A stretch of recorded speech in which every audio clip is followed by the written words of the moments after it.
Subscribe now and press the bell icon. Never miss an update. Good morning बच्चों। Class 12th के chemistry में हम लोग battery के बारे में पहले से पढ़ चुके हैं कि वैसी युक्ति जो रासायनिक ऊर्जा को विद्युत ऊर्जा में बदलता है उसको हम लोग बोलते हैं बैटरी। अब यहाँ पर हम लोग देखेंगे बैटरी जो है वो दो प्रकार के होंगे, एक प्राइमरी बैटरी और एक सेकेंडरी बैटरी। दोनों में अंतर क्या होगा कि प्राइमरी बैटरी को can not be recharge and used again and again, यानी वैसा बैटरी जिसको हम बार बार चार्ज करके प्रयोग में नहीं ला सकते हैं उसको हम लोग बोलेंगे प्राइमरी बैटरी। इसका उल्टा है secondary battery, can be recharge and used again and again, यानी वैसा बैटरी जिसको हम बार बार चार्ज करके इसका इस्तेमाल कर सकते हैं उसको क्या बोलेंगे, सेकेंडरी बैटरी।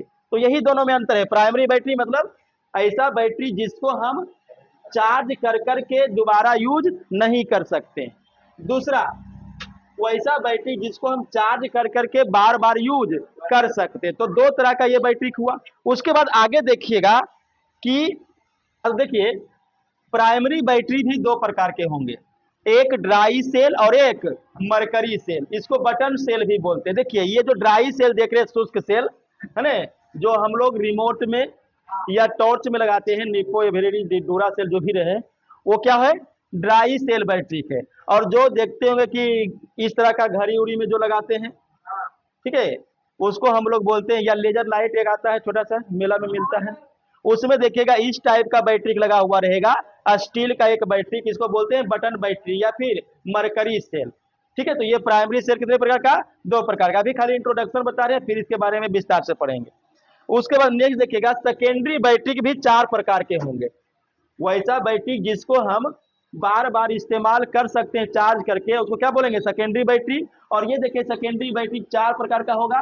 पहला क्या है, लेड एसिड बैटरी, यानी लेड संचायक बैटरी, जो हम लोग घरेलू इन्वर्टर में या फिर जो मोटर कार होता है, ट्रैक्टर वगैरह होता है, उसमें लगा हुआ रहता है ये बैटरी। उसके बाद दूसरा है फ्यूल सेल, ईंधन सेल। इसका प्रयोग ज्यादातर विमान वगैरह में होता है। एक बार चार्ज कर दीजिएगा, लगभग एक महीना ही चलते रहेगा, बहुत कॉस्टली होता है। उसके बाद तीसरा आप ये देखे होंगे, इसको बोलते हैं lithium ion battery. Lithium ion battery ये ज्यादातर जो इलेक्ट्रिकल कार होता है, इलेक्ट्रिकल मोटर कार होता है, इलेक्ट्रिकल मोटरसाइकिल होता है, उसमें इसका इस्तेमाल ज्यादातर होता है। ठीक है, मोटरसाइकिल में। और एक हो, अच्छा, लिथियम आयन सेल ये बड़ा जो देख रहे हैं 12 वोल्ट का है ना, इसका एक छोटा रूप आता है जो हम लोग के मोबाइल में यूज होता है 3 वोल्ट के आसपास। ठीक है, तो मोबाइल फोन में भी यही रहता है, कौन सा, लिथियम आयन बैटरी।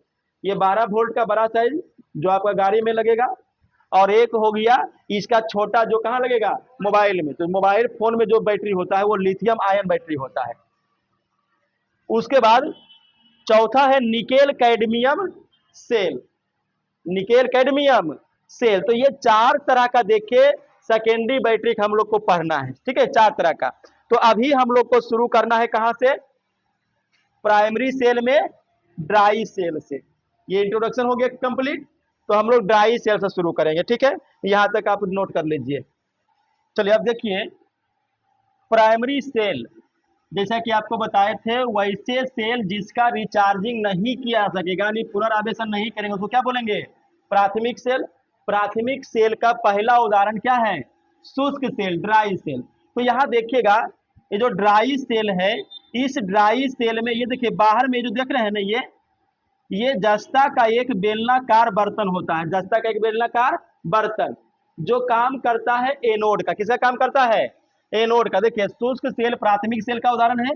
शुष्क सेल में जस्ता का एक बेलनाकार पात्र रहता है जो एनोड का काम करता है। एनोड मतलब धनात्मक, किसका काम करता है, धनात्मक का। उसके बाद इस पात्र में जो बेलनाकार जिंक का पात्र होता है बेलनाकार, उस बेलनाकार पात्र में देखिए मैग्नीज डाइऑक्साइड यानी कि MnO2 का चूर्ण, फिर कार्बन का चूर्ण, और फिर नौसादर यानी कि NH4Cl का चूर्ण, जिसमें बहुत कम मात्रा में जिंक क्लोराइड मिला रहता है, ये सभी भरा जाता है। यानी कि समझिए एक बेलनाकार पात्र लिया, उस पात्र में MnO2 का चूर्ण, कार्बन का चूर्ण जिसमें हल्का फल्का जेडियन Cl2 मिला हुआ है, नौसादर मिला हुआ है, सब यहाँ पर भरा हुआ रहता है। उसके बाद देखिएगा तो एगो यहाँ पर देखिए, ये जो देख रहे हैं काला रॉड, एक ग्रेफाइट का या कार्बन का क्षर होता है। ग्रेफाइट क्या है? कार्बन का एक अपर रूप है। और इसके ऊपर एगो धातु का देखिएगा कि पीला टोपी लगा हुआ रहता है। ठीक है, तो यहाँ पर देखिएगा कि इसके बीच कार्बन का एक क्षर जिस पर धातु का एक टोपी लगा हुआ रहता है। और ये काम किसका करता है? कैथोड का, यानी कि ये निगेटिव का काम करता है। समझिएगा बात को। जो जिंक है, जिस बर्तन में वो रखा हुआ है, पेस्ट सभी काला कलर देखिएगा, चुड़िएगा कभी निप्पोबैटिक उसे चुड़िएगा तो काला काला पाउडर निकलेगा। वो पाउडर किसका है? MnO2 का, कार्बन का, नौसादर का और हल्का फल्का जिंक क्लोराइड का। तो वो काम करेगा एनोड का प्लस का, और बीच में को देखिएगा तो कार्बन का एक क्षर रहेगा। वो कार्बन का क्षर किसका काम करेगा? माइनस का, यानी कि कैथोड का। अब शुष्क सेल में अभिक्रिया क्या होगा? देखिए, जैसे ही हम यहाँ पर तार जोड़ना शुरू करेंगे, तार जोड़ेंगे, यहाँ पर कुछ जैसे बल्ब उल्ब जलाए, कुछ भी लोड डालेंगे, अब ये काम करना शुरू करेगा। अब काम क्या करेगा? देखिए, आपको पहले से पता होगा एनोड पर कौन सी अभिक्रिया होती है? ऑक्सीकरण। ऑक्सीकरण मतलब इलेक्ट्रॉन का हानि। तो यहां से इलेक्ट्रॉन निकलेगा और इलेक्ट्रॉन फ्लो करेगा, तो इलेक्ट्रॉन का गति करना क्या कहलाएगा? करंट। तो प्लस में से यहां से देखिए, प्लस जो है जेडीएन, यहां से इलेक्ट्रॉन निकलेगा और ये तार में प्रवाहित होगा।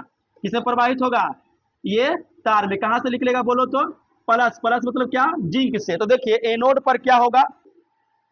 जिंक अपना 2 इलेक्ट्रॉन त्याग करेगा और बदल जाएगा किसमें? जिंक आयन में। ये प्रक्रिया कहां पे होगा? एनोड पे। इसको बोलेंगे ऑक्सीकरण का प्रक्रिया। ये तो यहां पे हुआ। अब कैथोड पर कौन सा प्रक्रिया होगा उसको देखिए। मैग्नीज ऑक्साइड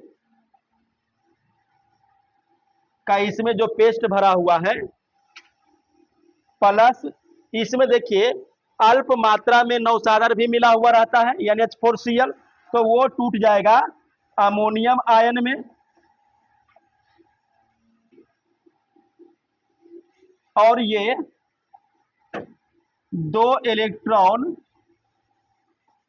ग्रहण कर लेगा और ये बदल जाएगा। देखो, एनोड पर ऑक्सीकरण का क्रिया यानी इलेक्ट्रॉन का हानि, और कैथोड पर अपकरण यानी इलेक्ट्रॉन का लाभ। तो ये 2 इलेक्ट्रॉन, ये जो यहां से रिलीज हुआ, वो 2 इलेक्ट्रॉन यहाँ पर देखो, यहां से 2 रिलीज छोड़ा और यहाँ पे ग्रहण कर ले। अब ये बदल जाएगा Mn2O3 manganese oxide, ammonia H2O। और ये कहां पर होगा? कैथोड पर। इसका मतलब है कि ड्राई सेल में रेडॉक्स अभिक्रिया होता है। रेडॉक्स माने ऑक्सीकरण और अपकरण दोनों। कैथोड पर अपकरण और एनोड पर ऑक्सीकरण। अगर हम ये दोनों को ऐड कर दें, दोनों क्या करें? ऐड कर दें, तो क्या देखिए यहां पर बनेगा? जेडीएन, इलेक्ट्रॉन प्लस और माइनस खत्म, +2 MnO2 manganese oxide plus ammonium ion जी। उसके बाद प्रतिक्रिया होगा। एनोड पर जिंक बदला है जिंक आयन में, और कैथोड पर ये जो अमोनियम आयन है वो बदला है अमोनिया में।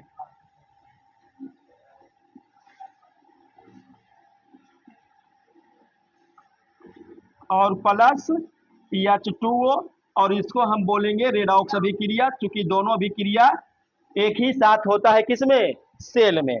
ठीक है, तो इसमें पूछेगा कि ड्राई सेल में या ड्राई सेल के अभिक्रिया को लिखें। ड्राई सेल में होने वाले अभिक्रिया को लिखे, तो इतना अभिक्रिया आपको लिखना पड़ेगा, 2 मार्क्स का पूछेगा। और अगर पूरा ड्राई सेल पूछेगा तो ये 5 मार्क्स का लॉन्ग टाइप में पूछेगा। ठीक है, तो ड्राई सेल तो हो गया, यहां तक नोट कर लीजिए। चलिए अगला है, देखिए प्राइमरी सेल का ही दूसरा उदाहरण क्या है? मरकरी सेल, यानी इसको हम लोग बोलते हैं बटन सेल। इस तरह का देखे होंगे, छोटा छोटा इलेक्ट्रॉनिक उपकरण जो है, जैसे कलाई का घड़ी हो गया, श्रवण यंत्र हो गया जो बहरा लगे रहता है कान में सुनने के लिए, उस सब का प्रयोग किया जाता है। उसमें लगा हुआ रहता है किस, मरकरी बैटरी, ठीक है। मरकरी सेल प्राइमरी सेल का एक उदाहरण है। जो छोटे छोटे इलेक्ट्रॉनिक उपकरण से कलाई की घड़ी हो गया, श्रवण यंत्र हो गया, यानी कि हेयरिंग एडेप्टर्स हो गया, ये सब में इसका प्रयोग किया जाता है, ठीक है। नोट कर लीजिए इसको। तो प्राइमरी सेल का दोनों उदाहरण समाप्त हो गया। कल हम लोग देखेंगे सेकेंडरी सेल के बारे में।